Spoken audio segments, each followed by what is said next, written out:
Bonjour à tous, nous voici donc dans la question très difficile de l'exercice du 13 mars 2023, sujet Polynésie. Donc on va faire ça tranquillement, vous allez voir. C'est pas si difficile que ça, mais quand on est un élève, effectivement, eh bien, ça peut vraiment dérouter. Donc il faut vraiment avoir fait la partie 1, la partie 2. Dans la partie 1, on étudie une suite arithmético-géométrique, donc 0, enfin un plus 1 égale 0,9 un moins 0,3. On démontrait qu'elle convergeait avec une limite qu'on avait déterminée. Ensuite, à partir de, on étudie une fonction. Ici, je vous ai laissé son expression, g de x. Voilà, il y a ln de 0,5x plus 1,5 moins x. On avait fait toutes les variations et montré que, eh bien, on avait g de x égale 0, on n'avait qu'une seule solution, alpha, qui était à peu près moins 2,9. Donc, on introduit une suite Vn, ln de 0,5 un plus 1,5. Voilà. Et la première question, donc, en utilisant la formule donnée en 1a, donc on avait démontré par récurrence ce terme général, bien démontrer que Vn est arithmétique de raison ln de 0,9. Alors comment faire ça? Troisième question petit a, donc montrer que Vn est arithmétique de raison ln de 0,9. Alors il y a deux attaques. Donc on va commencer par la première méthode et après je vous montrerai la deuxième. Alors la chose quand même, c'est que on doit utiliser la question 1a. Ça veut dire qu'ici, je dois utiliser le fait que pour tout n appartenant à grand n, un c'est 2 fois 0,9 puissance n moins 3. C'est très important d'utiliser ça, puisque c'est demandé. Donc, première méthode, je l'utilise tout de suite. Donc ici, on connaît Vn. Donc, pour tout n appartenant à grand n, on sait que Vn, c'est ln de 0,5 un plus 1,5, je remplace ici un par son expression en fonction de n, puisque on me demande d'utiliser ça. Et c'est donc 2 fois 0,9 puissance n moins 3. D'accord, il y a une parenthèse ici, plus 1,5. Donc j'ai mis une parenthèse en trop autour du... ici, voilà, et là. Maintenant je développe à l'intérieur du logarithme. On a 0,5 fois 2, ça fait 1, donc j'obtiens 0,9 puissance n, moins 0,5 fois 3, 1,5, plus 1,5. Il me reste ln de 0,9 puissance n. Propriété du logarithme, le n sort en coefficient, et il me reste ceci. Alors normalement, ici, quand on met vraiment à fond sur les suites, on reconnaît une fonction ici, donc affine, même linéaire, celle-ci est affine de n, donc c'est caractéristique des suites arithmétiques. Alors les élèves ne savent pas toujours ça, donc ici, ce qu'on peut faire, c'est que donc on prend soit n appartenant à grand n, et on évalue tout de suite Vn plus 1 moins Vn. Si c'est une suite arithmétique, ça doit être constant, égal à la raison. Donc j'ai n plus 1 ln de 0,9 moins n ln de 0,9, et quand je développe le n plus 1 ici, eh bien le n ln de 0,9 disparaît, il me reste ln de 0,9. Donc on vient de montrer que, quel que soit n appartenant à n, Vn plus 1 moins Vn c'est ln de 0,9, c'est une constante, donc on en déduit que Vn est arithmétique de raison ln de 0,9. Donc ça c'est la première méthode, je calcule direct Vn en fonction de n. La deuxième méthode, on part directement de Vn plus 1 moins Vn. Donc, j'obtiens, alors, la relation verte me dit que Vn plus 1 c'est ln de 0,5 Qn plus 1, plus 1,5, moins ln de 0,5 Un, plus 1,5. Et là, on va bien remplacer Un par l'expression qu'on a en haut, d'accord, Un c'est donc 2 fois 0,9 puissance n moins 3, et je fais pareil avec Qn plus 1. Donc j'applique ça au rang suivant, 2 fois 0,9 puissance n plus 1, moins 3. Qu'est-ce que j'obtiens? On obtient une expression seconde. Pour ça que c'est pas la méthode que j'ai préférée, mais bon, il y en a qui ont fait ça. On développe. Donc 0,5 fois 2, ça fait 1. Voilà. Ensuite, 0,5 fois moins 3, ça fait moins 1,5 et 1,5. C'est annule encore une fois. Moins ln2, ici, 0,9 puissance n. Et pareil. Vous voyez, il reste que ça. Alors ici, c'est une différence de deux logarithmes. Alors il y a deux options pour regrouper tout sous un seul logarithme avec un logarithme d'un quotient. Sinon, vous sortez les exposants. Ça fait n plus 1 ln de 0,9 moins n ln de 0,9. On a déjà vu ça tout à l'heure. Et on revient à ln de 0,9. Donc on fait la même conclusion. On vient montrer que pour tout n, la différence est ln de 0,9 qui est une constante. Donc la suite est arithmétique de raison ln de 0,9. Voilà. Question 3b. Soit n un entier naturel. Démontrer que un égale vn équivaut à, si et seulement si, g de un égale 0. Alors on va partir de un égale vn. Qu'est-ce que ça signifie? Alors, un égale vn, ça équivaut à quoi? Alors UN, donc là, il y a plein de choix. C'est pas forcément évident. Mais déjà, on va laisser UN, puisqu'à la fin, on a encore du UN. Mais on a ici Vn. Alors Vn, c'est ln de 0,5 UN plus 1,5. Alors, ici, on va avoir besoin de G de X. Alors, G de X, c'est ceci. Donc, si je regarde G de UN, qu'est-ce que c'est? G de UN, c'est ln de 0,5 UN plus 1,5 moins UN. Ça, c'est pas mal, parce que vous voyez ici, si on met tout du côté droit, ça fait 0 égale ln des 0,5 UN plus 1,5 moins UN. Et là, on reconnaît à droite exactement G de UN. Et donc, on a déjà fini nos démonstrations. Évidemment, on remet après les choses dans l'ordre. G de UN égale 0. Donc, on a bien démontré l'équivalence. L'équivalence, ça veut dire que je peux aller de droite à gauche ou de gauche à droite. Je peux remonter, si vous voulez. D'accord? Ici, à chaque fois, je peux revenir dans l'autre sens. Il n'y a pas de problème. Donc, c'est bien ce qu'on appelle une équivalence. Donc, quand vous démontrez une équivalence, il ne faut pas utiliser le mot donc. Et donc, c'est une implication. Vous n'êtes pas sûr de pouvoir revenir. Écrire des doubles flèches, ça garantit la réversibilité. On peut revenir tranquillement. Vous voyez les opérations qu'on fait. Ici, on met UN à droite par soustraction. Si vous voulez revenir, on le met à gauche par addition. Ici, on a juste remplacé Vn par son expression. Il n'y a pas de problème. Et là, j'ai juste utilisé la définition de G. Donc, il n'y a pas de souci. C'est bien une équivalence. Et on arrive à la question peut-être la plus dure de ce problème. Cette question 3C, ici, je rajoute une partie que j'ai faite ultérieurement suite à une remarque sur les commentaires, avec une méthode qui me paraît quand même la plus facile à expliquer. On cherche donc à montrer qu'on ne peut pas avoir UK est égal à alpha. D'accord?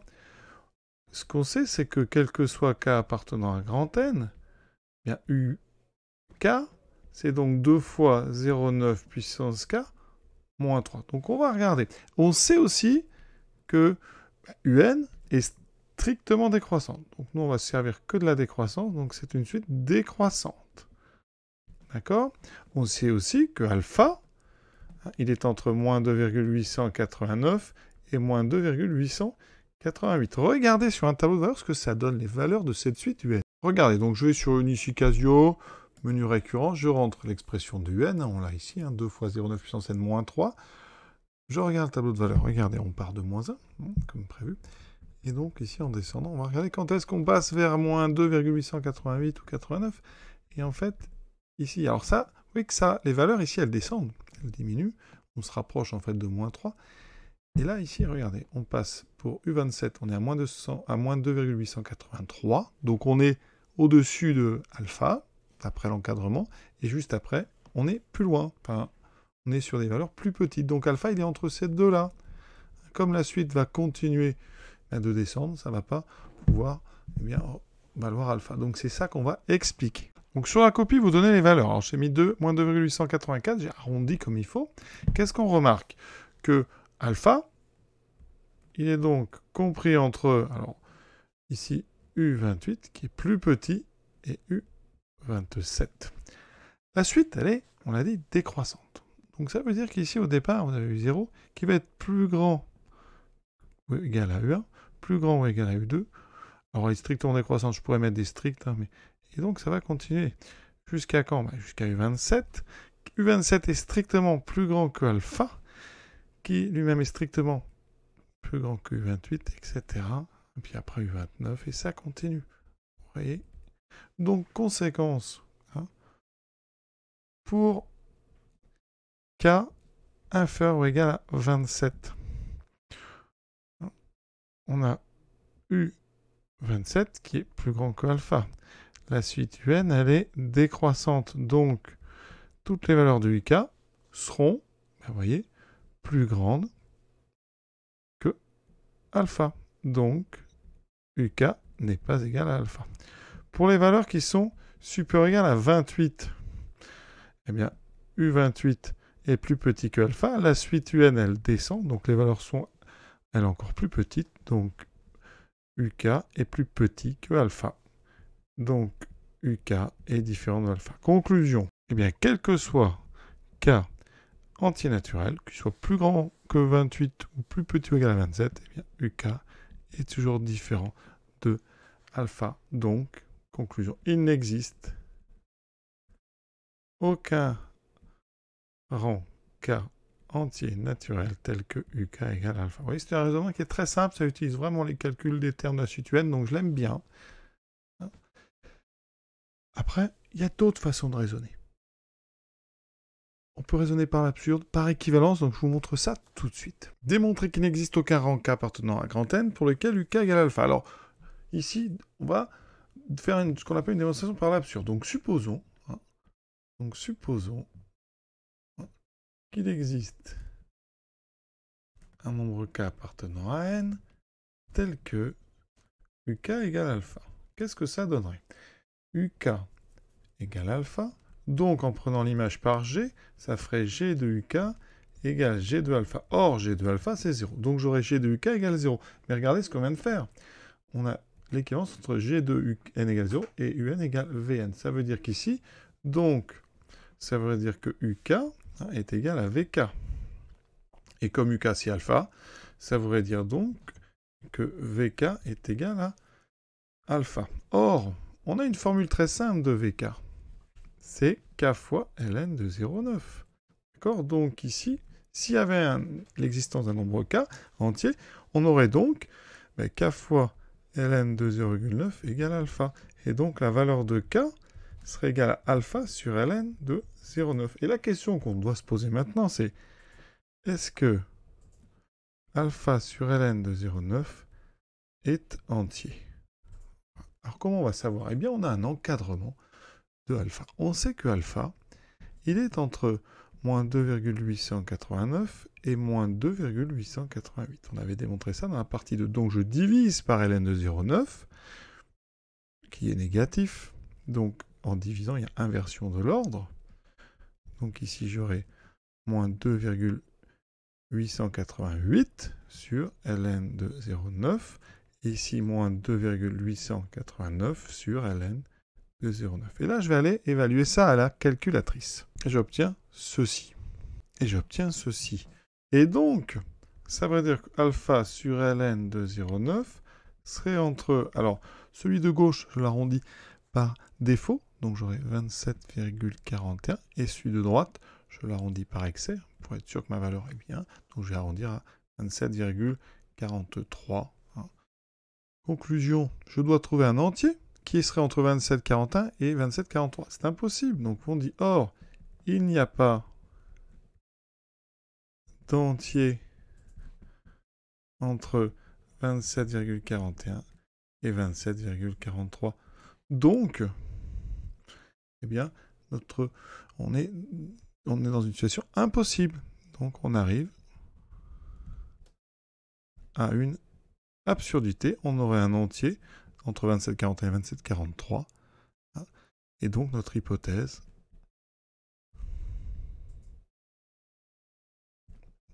est fausse. Conclusion, eh bien, notre hypothèse, c'était, on supposait qu'il existait un cas appartenant à grand N, tel que UK égale alpha, donc le contraire est vrai, ça veut dire qu'il n'existe pas d'entier tel que UK égale alpha. Et donc, il n'existe pas cas appartenant à grand N, tel que UK égale alpha, ça vous l'écrivez, et on a terminé cette question. Vous voyez, c'est difficile, ça nécessite... ici, je vais choisir un raisonnement par l'absurde, et donc il faut penser à l'encadrement, à aller vérifier que vous n'avez pas d'entier qui peut convenir. Alors après, on peut raisonner autrement. Peut-être certains ont raisonné par équivalence. UK égale alpha, ça équivaut donc à G de UK. Alors on peut raisonner autrement. Si vous écrivez donc UK égale alpha sans utiliser la formule d'avant, UK, eh bien, vous connaissez sa formule. C'est 2 fois 0,9 puissance n moins 3 égale alpha. Ça, c'est une démonstration pour l'instant, c'est équivalent, oui, parce que UK est bien égal à ça. Alors c'est pas n ici, c'est K. Et donc là, eh bien, je vais résoudre cette équation. Donc, j'enlève 3, ça fait alpha plus 3. Enfin, je rajoute 3, pardon. Je divise par 2. Je passe au logarithme.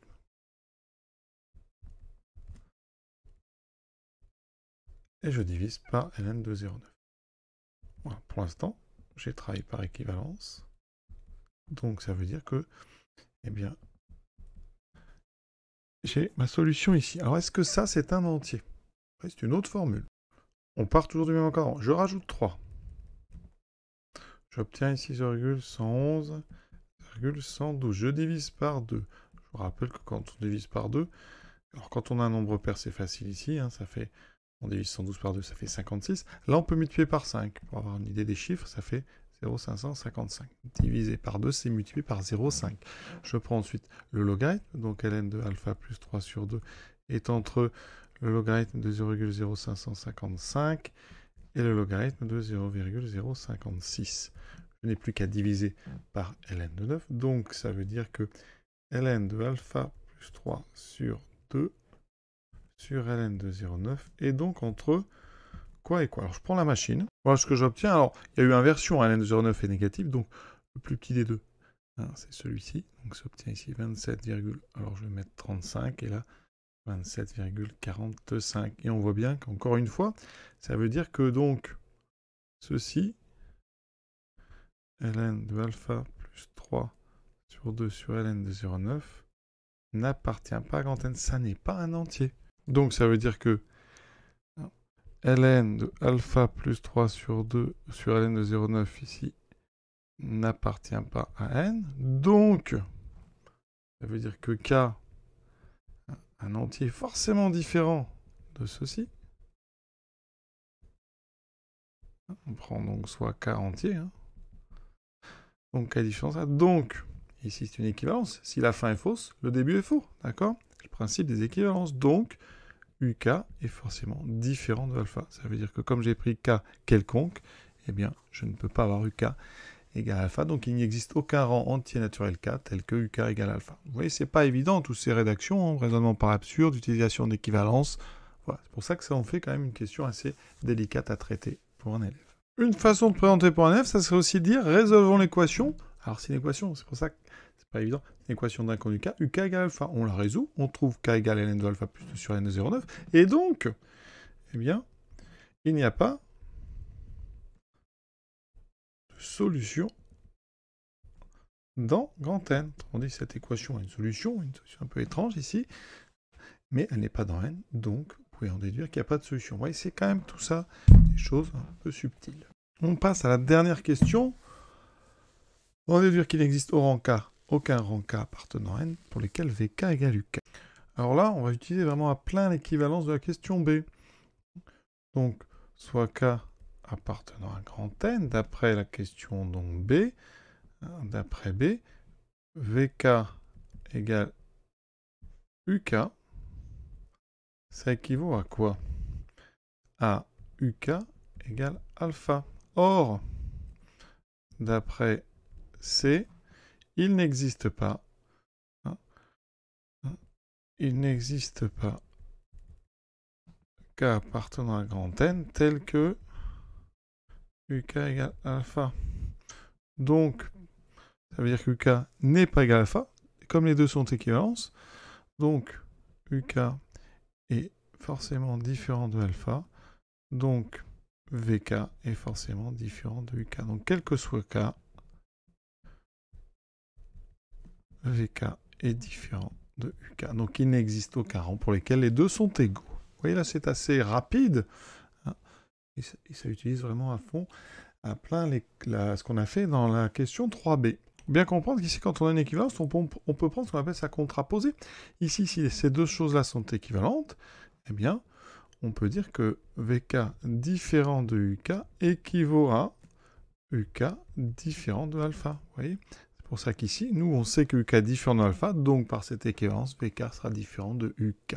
Voilà, cet exercice que je trouve assez compliqué quand même, en tout cas par rapport à tout ce qu'on voit au bac, hein, un petit peu délicat quand même pour les élèves. Voilà, donc vous inquiétez pas, il y a quand même des questions très très difficiles qui tombent assez rarement. Voilà, je vous souhaite une bonne fin de journée, bonne révision à tous et à bientôt.